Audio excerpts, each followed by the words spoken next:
Hey everyone, welcome to Nurse Talk. I'm Mike, And I'm Chris. and today we're going to be reviewing episode 6 or chapter 6 of The Mandalorian, Yep. titled The Prisoner. So, very interesting episode this week. Lots of what's the word I'm looking for? Not really callbacks, but Easter eggs, stuff from other Star Wars shows. Yeah, definitely some little Easter eggs if you're looking closely for them. But overall, just a great episode and very entertaining and something a little bit different again. Each episode, I say this, but it's true. This is a good. I mean, they're doing 8 episodes. Yep. So they knew that they had to make each one kind of different and not the same. Which I was kind of surprised that they're not following the same theme at all. It's like every episode could be a standalone episode. The only constant is the child. That's right. Like if you took the child out of it, it's just a standalone. You could watch it in any order and be fine watching. That's right. Yeah, it was pretty cool. If this is your first time tuning in and you haven't watched our other review series on the show, it will be spoiler filled as we'll be dissecting the show. So if you haven't watched it, stop the video, watch the episode, and then come back and you can hear us discuss it in detail. But with that, we'll run through the show. Lots of new characters and actors and actresses in this particular episode, and a few special cameos. That was a really nice surprise. So we'll go through it. So this episode pretty much starts with Mandalorian ship docking in a little floating space station, spaceport, and he meets up with, I guess, an old pal or friend of his that I guess they used to run in the same circles back when they were building a name for themselves. So the actor's name is Mark Boone Jr. You've probably seen him in Sons of Anarchy and some other stuff. Yep. But his character name is Ranzar Malk. So Ranzar. So they come in and he's like, welcome. He mentions his past. I heard about Mandalorian causing a ruckus and stuff like that. Yeah, and no longer with the guild. And then he says, no questions. Yeah, our policy is like no questions asked. So he's like, you're always welcome here. And then he talks about a job. So Mandalorian's like, so what's the job details about? So they're walking through and he's explaining it. And he says, I have a crew of 4 already. We're just needing a fifth and the ship. And you brought the ship in. He's like, wait a minute, the ship wasn't part of the deal. He's like, it's the only reason I even let you aboard. So it's like, this is what we're going to do. And like, you have no choice. Like, this is what's going to happen. So it kind of feels like he maybe it doesn't say this, but I kind of have the feeling like he kind of owes him a favor. Like, because he's reluctant to do it, but he's like, okay, fine. Like, I don't want to do this, but I'll do it. Like, yeah, either that or I got the feeling like he's kind of, I have no other option. I know you from the past, so I kind of trust you, but maybe we left on bad terms, or you're mad that I left in the first place because I was a decent guy for you, and just this is his way of getting some more money to keep on evading everyone he needs to. So Ranzar starts introducing him to the team, the first of which is Mayfield, who is played by Bill Burr, a really cool gunslinger style character. Ranzar introduces him and says like he's gonna run point, so whatever he says is this like it's coming from me. Like he's a leader. Are you cool with that kind of thing? Like you need to respect this guy. And they had some funny exchanges with Mandalorian because again, Mandalorian's new to this side of the galaxy, so a lot of people are like, oh, this is a Mandalorian, or this is the guy you're talking about. This is all new to them. Yeah. And so he's kind of, doing the alpha dog kind of like, trying to show up Mandalorian and trying to be all tough and like, take control. And then Ranzar talks about his past being an Imperial sharpshooter. Yeah. And so he makes a comment. Mandalorian makes a comment, something about like, it's not a big deal. Yeah, it's not impressive. And he says, I wasn't a stormtrooper. Yeah. Like it is a big deal. Yeah. Because the stormtroopers are known for missing a lot of their shots, every shot. So I thought that was a cool little like funny nod to that side of the thing. Yeah, definitely. But Bill Burr, really sold the character. I really liked him. Definitely. Yeah. And then he gets so then as they head towards the ship, they're introduced to the rest of the crew. So the next guy that they get introduced to is Berg, who's basically a Devorian. He's one of those devil-looking characters with the 2 red horns, red face. We've seen them the first time, actually the only time, if I recall, was in the cantina on episode 4. Mos Eisley, you see him there like sipping something. You're like, oh, who's that devilish character? Yeah. So that's a Devorian species. So Berg is one of these guys. They're very big, very, very strong. And we find out later are fireproof. Yes. Very much like a devil. Very interesting. So yeah, so we get introduced him, and so he he's a big lumbering guy. He's the muscle of the team. He's like sniffs around. He's like, so this is a Mandalorian. You know, you look very tiny to me, and circling him, trying to intimidate him as well. Yeah. And then he introduces him to Zero, or Q9-0 is the droid on the team, who is voiced by Richard Ayoade. I can't pronounce his name, but he's basically the funny guy, Maurice Moss from IT Crowd. If you've seen that show, really, really brilliant actor. He's in some other stuff. I really love this character. So before I looked it up, when I was just watching the show, I'm like, I know that voice. I know who that is. Loved it. Really great job. Loved Zero. And the cool thing is the design of this droid looks very much like Forlom, one of the bounty hunters of the original. Yes. So we had IG-11, who looked like IG-88, and then we have this Zero, or Q9-0, who looks like Forlom. So I'm kind of curious, are we going to get a Zuckuss look-alike? We've already seen Trandoshans. Yeah. Oh, so all that's left is Zuckuss, and, well, we got the Mandalorian. So, I mean, and then Dengar would be the last, like, unique-looking guy there. So very interesting that they decided to go with a look-alike and not actually use Forlom, but it is what it was. Very, very cool character. And he's going to basically be the pilot of the ship because he's a droid. He has, like, the computer. Precision and very, really fast reflex. Yeah. So he's going to be that. And then he says, well, I thought you had 4 people. And then he hears in the background that, you know, he does. And then we turn around and we see a pinkish, purplish Twi'lek by the name of Xi'an, played by Natalia Tena. Very, very cool. We've seen Twi'leks before. Usually they are, in Star Wars, they're generally very sexualized in the way that they're portrayed. They're the hot-looking aliens and stuff like that. And the only other time we've seen them that I've really enjoyed the characters is with Hera Syndulla, very, very strong female lead, and then Aayla Secura, strong Jedi Master. Really, really cool. So now we're getting to see like the seedier, you know, darker side because again, alien species, some are good, some are bad. Exactly. Yeah. And so, you know, she got her sharp teeth, and she's good with blades. She's like sword thrower or whatever. So she apparently has some history with Mandalorian because she was on the original crew. Yep, with Ranzer and him, and so they had this back and forth. And so Bill Burr makes a comment like, "Oh, should I be leaving? Do we need to leave the ship?" Yeah, like, you guys. No, these 2 lovebirds. She's never been the same since the Mando left. That's right. And all those comments. So you get this like, okay, so he's got some history with some of these people, and there's some new people to the crew, and it's just this mishmash of people. The reason why they needed a Mandalorian ship is because it wasn't on the Empire's or the New Republic's radar. It's such a unique ship that no one's looking for it. No one knows kind of what it is or who's piloting it. So they can slip in undetected a lot easier than using a ship that is already registered and is well known. Exactly. And I guess he has the technology to cloak the New Republic coding and such. That's correct. Yeah. So the plan is to rescue a prisoner. Essentially, one of the members of Ranzer's team got captured, and so all that they know is they've got to go in and extract him, and that's the mission. That's all Mandalorian knows. So, but he wasn't happy when he found out that it was a New Republic prison ship, essentially. Which he only finds out. When does he find that out? Right before they leave for the the ship. That's right. The docking port. So so when he's like, this is what the plan was. I don't want this much heat on me. And Ranzer's like, either do I, so don't mess up. Yeah, essentially. You got to do this. And then he also says like, oh, it's only droids on board, like your specialty kind of thing, because he hates droids. You still hate them, right? Yeah. So they head off on the ship, and of course we have Zero that's flying the ship and piloting them because they have this crazy maneuver where they have to basically jump out of hyperspace, turn up, do this flip to land at a very specific spot to be undetected, cloak the ship, and then dock. Yeah. All within like a matter of seconds, and because of his calculations and him being a droid, he's able to literally do all those maneuvers with pinpoint accuracy in the amount of time that they need. So he takes off flying the ship, and of course we get a kind of scene in the cargo bay, I guess, of the Mandalorian ship, of the crew kind of talking and discovering stuff. And so they're trying to figure out, like, Mandalorian, do you ever take the helmet off? And of course the girl Xi'an talks about like knowing who he is, and so they question like, have you seen his face? And of course Mandalorian's silent there. And so Mayfield keeps like egging him on and says, I want to see, let me see your eyes. Yeah. And so he signals to Berg to remove his helmet. And so Berg comes over, and of course they do a scuffle there, and of course Mandalorian knocks him out. And whilst being pushed back, I guess he inadvertently hits a button and opens the door where the child is hiding on the ship. Yeah.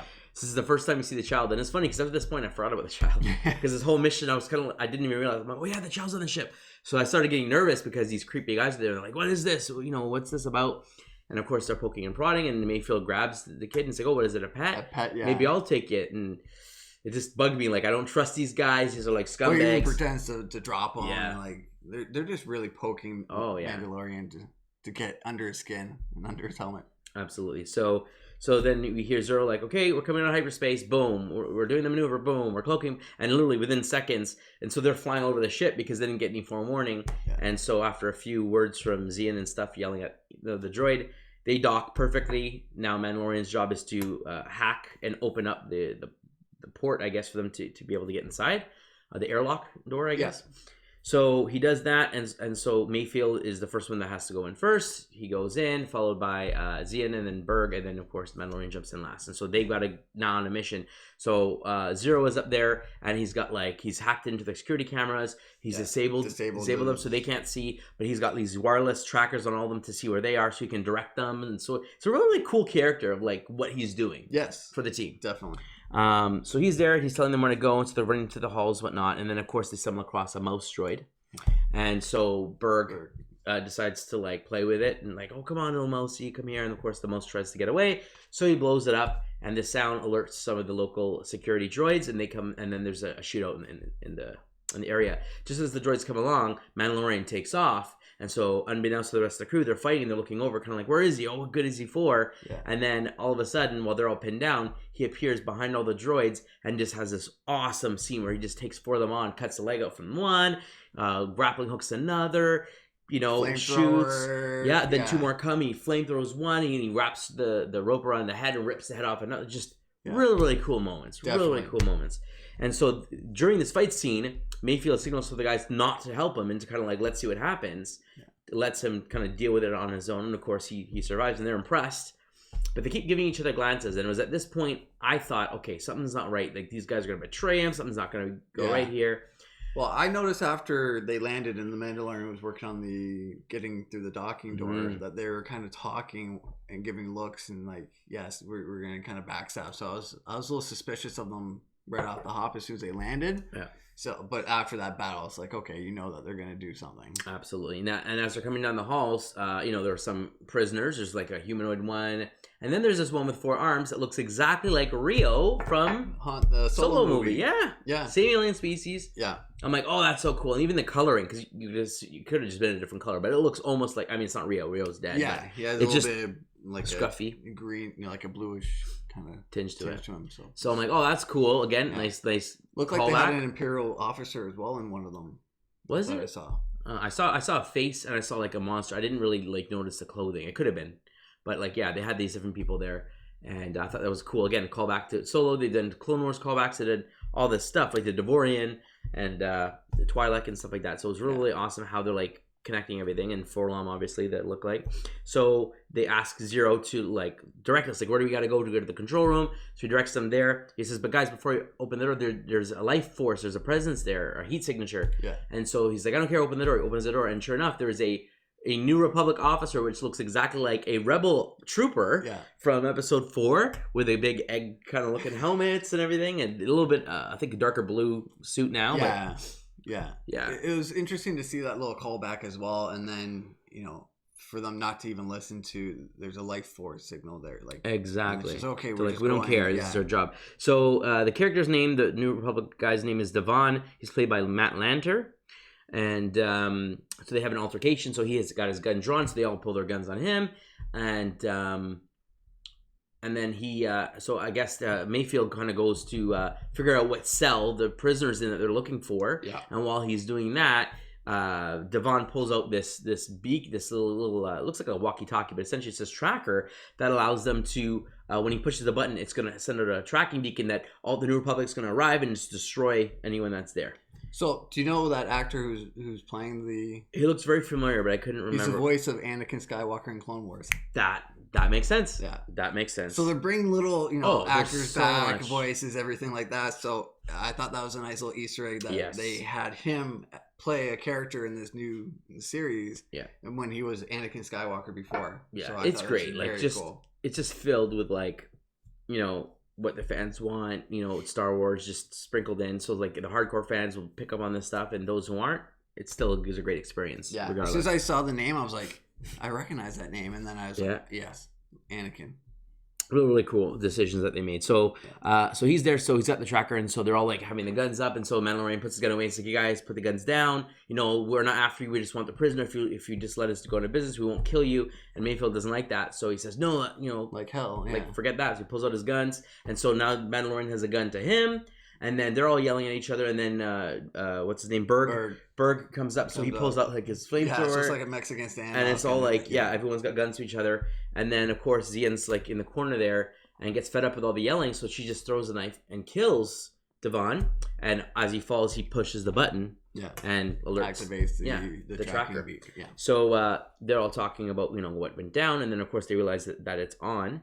And so they're all like, okay, they're going to be here in 20 minutes, according to Zero. He says, I've just picked up a signature. They're on their way. They're going to be here in 20 minutes. And so Xi'an says, we only need 5. Yeah. So they take off towards the cell. And as they head down, of course, there's such 2 giant droids that move kind of slowly. And Berg just runs up, grabs one, just smashes it. Hulk smash, spins around, smashes into another one. Really, really cool. Yeah. Just a different way to like fight these things. A lot of people think of the droids as they're just like targets, like just shooting gallery kind of thing. Nothing to be worried about, but no, these are lethal droids, and so it's really cool. Yeah, they came up and took care of it. Nice.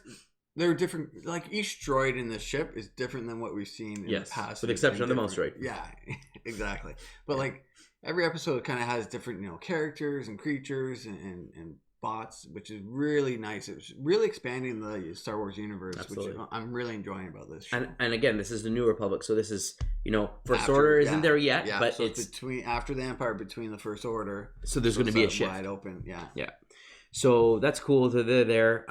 They get to the cell. They have them open the door, or is it Mandalorian that opens the door? I can't remember. But anyhow, no, not her. Mayfield. Puts a device in and then tells... That's right. Let's hack it out. Yeah. So opens the door, and inside is a guy named Quinn, spelled Qin. And he is played by Ismael Cruz Cordova. So he ends up being another Twi'lek, a male Twi'lek, who's basically the brother of Xi'an. Yes. So they're brother and sister. Yeah. And of course, he recognizes Mandalorian, and Mando recognizes him. Yeah, so as soon as it opens, so the man that left me behind is now my savior. Yeah. That's what he said. Exactly. And as it comes out, they push Mando right in and lock him in the prison. Yeah. And of course, as they're running away, Xi'an's like, you deserve this, whatever. And so, we know, obviously there was a falling out. Yeah. And so the payback, their plan was to lock him up here, steal his ship, and take his goods. So at which point, so they're all taking off, and so he's stuck in this prison cell. And then, of course, I immediately think, oh crap, the child's there. Yes. And they're going to take the ship, and then they're going to have the child. Well, at the same time, because the droid was doing some research on the communication and saw the message from Carl Weathers' character, Grief Karga. Yeah. Saying, we got to return the bounty. Bring the bounty child in. Yeah, you get paid. So he's like, oh, I have some information about the Mando, and they're like, well, just get us to the... Yeah, you can do whatever you want later, just get us out of here. Yeah. So in the meantime, we cut back, so they're kind of heading towards the ship, and we've got Mandalorian in there, and a security droid kind of walks by, so he kind of goes, aims, shoots one of his grappling hooks around the droid's neck, pulls him up against the door, so the droid then puts a gun in to try to shoot him, and he grabs the gun, pulls his arm, and snaps it off the door. Yeah. And then he shoots the droid to the head with his own gun. Then all he wanted was the hand, because he then adjusts, I guess, the part on the hand. The slicing. The slicer key comes out. And then bam, he just goes and picks the lock, and then of course Zero gets notified. Oh, it's moving. The tracking beacon. Yeah. Bad news. He's out, and so they're all freaking out. And Xi'an's like, oh, I knew we should have killed him, whatever.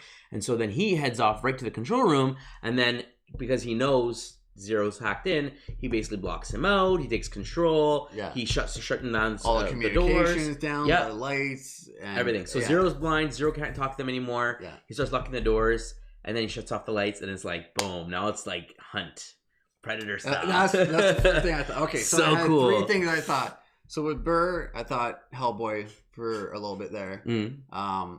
And then with what was the girl's name? Xi'an. I got like a Harley Quinn type feel from her. Yes. Like crazy and then at this point I got like a Predator feel for the Mando, which was so cool. So good. So he goes through, and so as they're running, a door comes down and splits the group in half. So we got the brother Quinn and Mayfield closest to the side. ship, Correct. and then the sisters Xi'an and Berg are stuck on the other side. So then they have no choice but to head back to the control panel, open the door because they can't get to the ship. So they're making their way, and I guess they split up. And so as they're heading back, Mandalorian kind of hides in what's I guess is the rafters of the ceiling. And so Berg's the first one to enter, and he's looking around for him. And so he then grapples around his neck and starts trying to choke him out. And so Berg looks up, sees him there, and just yanks him right through the ceiling onto the floor, and then it just goes down to town. So then he tries to shoot him, he knocks it out. Yeah. He tries to he's whistling birds. Yeah. And it just misses. He grabs his arm, and which is weird because they track the stormtroopers without him aiming. He just had it down and they hit them. Here he shoots it, and they just go everywhere and not one hits him. You think at least one would have hit him. So that's what I found a little weird. Off. Yeah.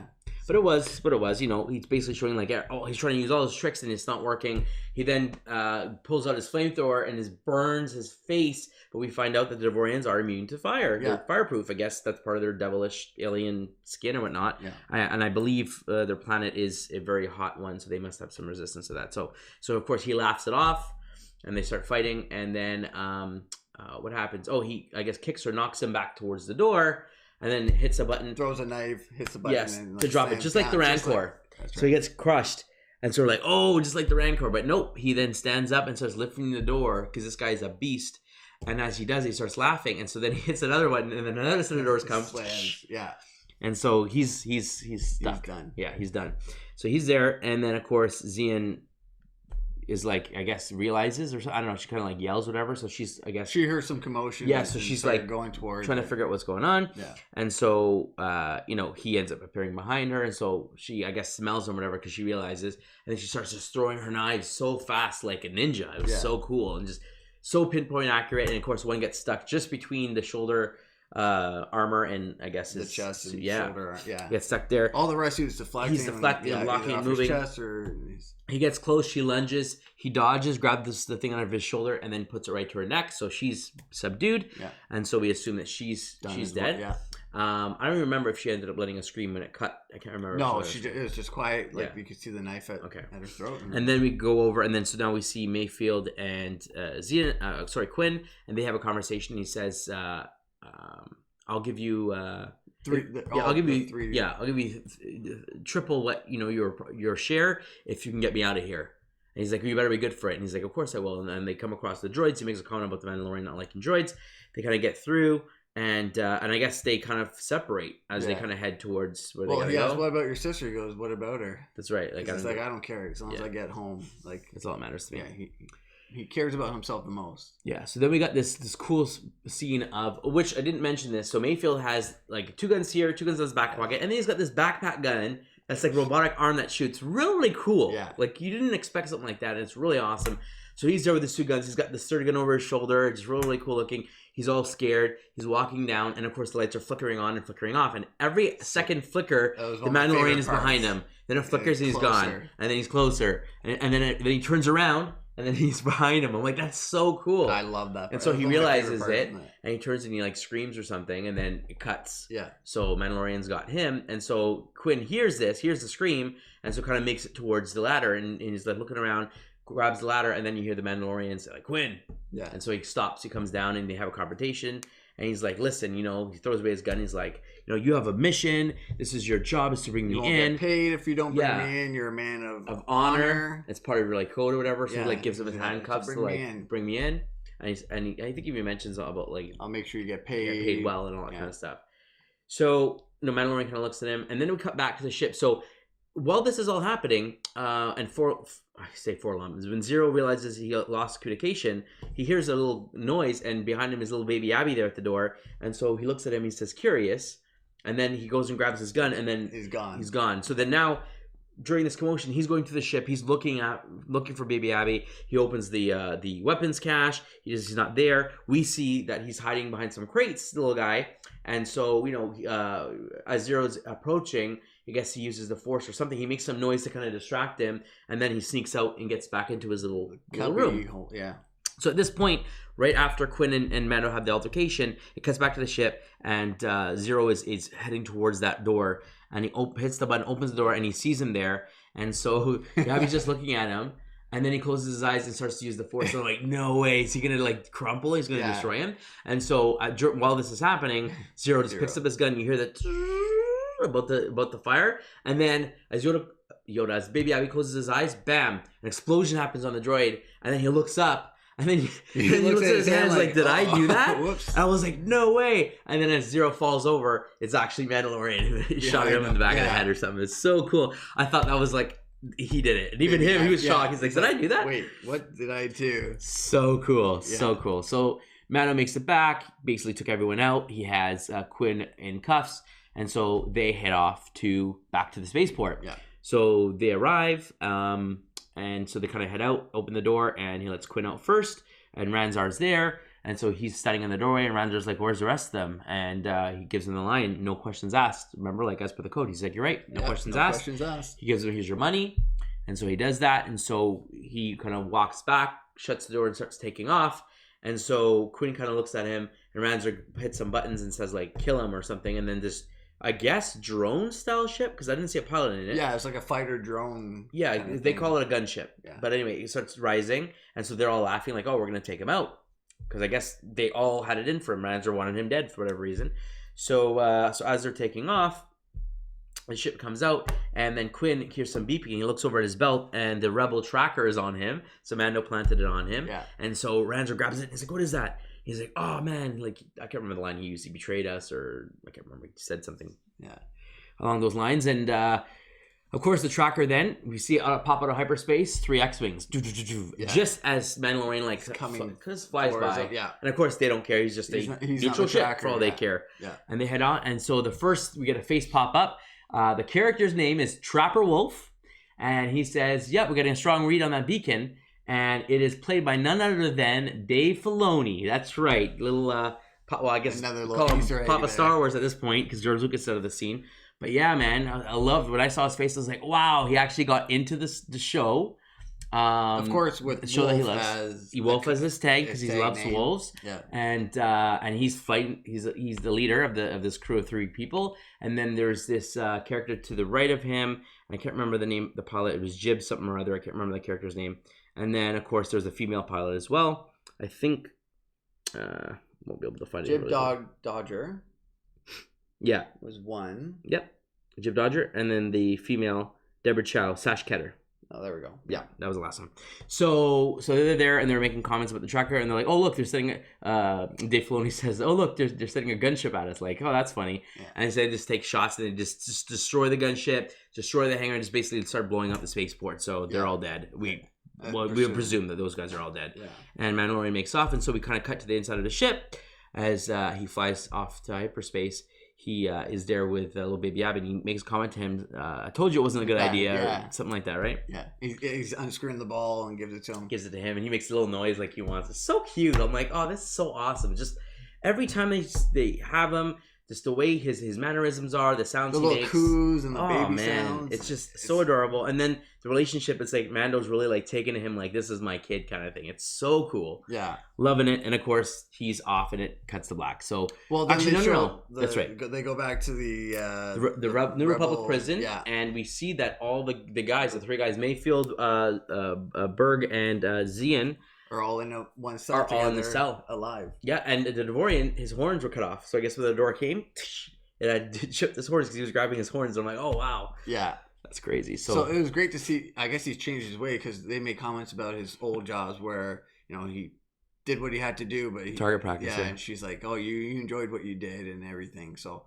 now it shows that he's got more of a soft side, maybe because of baby Abby and his relationship, and is becoming more of an adult parent type figure. Yeah, he doesn't want to kill everyone. He'll just imprison them and get them, because he said they got what they deserve. That's right. So, which we assumed was, he took them out, but instead he just imprisoned them. Which could be a future episode of someone breaking them out, and then they come back to hunt them down. Yeah, which is very cool because Mayfield is a really cool character. Like of all the 3, I'd love to see Mayfield come back and he's not going to stand a chance, but go 1-to-1 or try to sabotage. And it just really, really, really cool to have them surprise show up and he has to fight them or something. Yes. So that'd be cool. So that was the episode in a nutshell. Got a heist episode now. got this cool like strategy, and like you got the eyes with the robot on the ship, and then you have like the guys that are each have their job. You got the muscle, you got the stealthy assassin, you got the gunslinger, you got all these different people, and just really cool idea. Yeah, I really enjoyed it. I like the so what I really liked about these episodes is the close combat, seeing the Mandalorian, what he can do, fighting style, because they've always been known as, one of the greatest warriors. Yes. So when he was breaking out Baby Abby, and during the fight scenes in this prison with the guards and others, it's great to see all the. It's like a Star Wars Batman with his utility belt. Oh yeah. He got all these tools and seeing all the different things that he can come out with, either his helmet or his gauntlets. I love just seeing, what else will he have, or what kind of new things does he have? The infrared vision and all that tracking, and the flashlight. So, I mean, they can keep going as much as they want. It's great that they have this freedom being in between. Yep.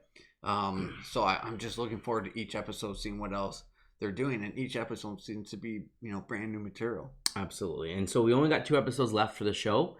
I suspected that in these next couple episodes we're gonna get a full circle where we're gonna go back. Carl Weathers' character is gonna come full circle. His name again is Greef Karga, and of course Cara Dune.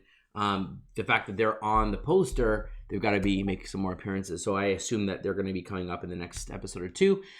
For those who aren't aware, the next episode will not be on Friday, because next week, guess what, is The Rise of Skywalker. We finally made it all the way. 1 week today. So they're actually releasing it on Wednesday, the next episode 7. And so just due to plans and planning and us trying to make everything ready, because we have our episode 8 Last Jedi review that's going up next week on Wednesday. Our plan is to have the review of episode 7 on Thursday, and then if all things go well, we're watching the movie on Friday night for episode 9, and then we're going to review that and then try to have that up for you on the Saturday if at all possible. So get it to you as quick as possible after the movie comes out. And then, of course, the Mandalorian goes back to its regular scheduled programming on the following Friday, which is the 27th, I believe, or 28th. Yes. Yeah, so end of the week after Christmas.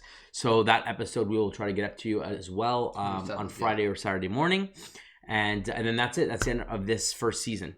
So we got a whole bunch of Star Wars content for you folks, from movie reviews, show reviews, and I think we're going to be working on reviewing and discussing the Star Wars game, Jedi Fallen Order. Yes. So lots of Star Wars content for you guys, but you heard our thoughts. We both really enjoyed the episode. I don't think it was one of the best episodes this season. No, but it's still very enjoyable. Entertaining, you got a little bit of action, a little bit of background, suspense. I enjoyed it. Yes, I did miss another, well, not really an Easter egg, but he flat says it, but he asked if you look like a Gungan under the mask. And he says, you are afraid we're going to see your face. And it was just very funny. Again, a callback to episode 1. So lots of Easter eggs. And I'm sure there's more that we overlooked that we saw. We just didn't mention them all. But definitely recommend the show. You've got to watch the show. It's definitely part of Star Wars lore. It's part of canon. It's definitely going to be bridging the gap between this and Force Awakens, or at least it may not come close, but it's definitely make little comments or hints or Easter eggs that way as well. Yeah. So we definitely recommend it. But what do you think, folks? Why don't you let us know in the comments below? Did you like the episode or did you not? Did you agree with our thoughts or do you disagree? If you'd like to support us, please subscribe to our channel. We'll put the link up here at the end of the video, as well as hit the like button. And if you'd like to ask us for a reviewing of any other specific geek culture content, such as, superheroes or Ninja Turtles or anything like that, shoot us an email at nerdstalkinfo@gmail.com. You can reach us on the social medias at Instagram and Twitter, both at the handles @TalkNerds, and on Facebook at facebook.com/NerdsTalkCanada. And as always, folks, stay nerdy.